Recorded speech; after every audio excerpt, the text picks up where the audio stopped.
Akhirnya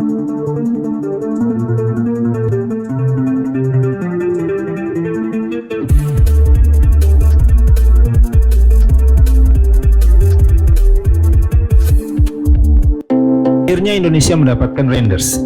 Eits, tapi bukan Gianni Reinders, melainkan Eliano Reinders. Ya, Indonesia telah menaturalisasi adik dari Gianni Reinders, yaitu Eliano Reinders. Nama lengkap Eliano Reinders Leka Tompesi. Pria kelahiran tahun 2000 ini memiliki darah Indonesia dari sang ibu, Angelina Leka Tompesi. Tepatnya berasal dari Maluku, Ambon. Eliano diprediksi akan memperkuat timnas Indonesia dalam babak ketiga kualifikasi Piala Dunia. Cukup menarik, sang kakak membela timnas Belanda yaitu Gianni Reinders dan sang adik akan membela timnas Indonesia. Semoga kalian tetap akur ya. Martin Paes ternyata tidak punya darah Indonesia. Ya, Martin Paes bisa menjadi WNI karena sang nenek yang lahir di Kediri dan menetap hampir 6 tahun di Indonesia, dulu bernama Hindia Belanda pada tahun 1940. Sempat jadi polemik karena Martin Paes pernah membela timnas U21 Belanda. Menurut statuta FIFA, pemain tidak bisa pindah federasi jika pemain tersebut pernah membela timnas lebih dari 3 kali, dan Martin Paes membela timnas Belanda sebanyak 6 kali. Menurut info, Indonesia memanfaatkan celah atau pengecualian dari statuta FIFA, di mana pemain bisa pindah federasi ke negara yang tidak menerapkan double kewarganegaraan. Selamat datang Martin Paes, bawa terbang Garuda Indonesia.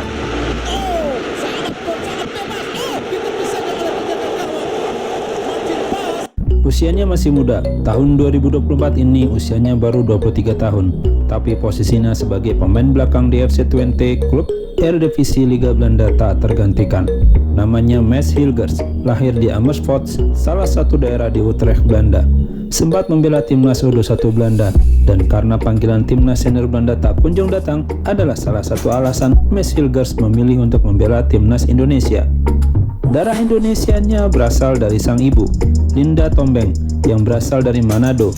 Debut pertamanya bersama timnas Indonesia kemungkinan saat melawan Bahrain, babak ketiga kualifikasi World Cup 2026.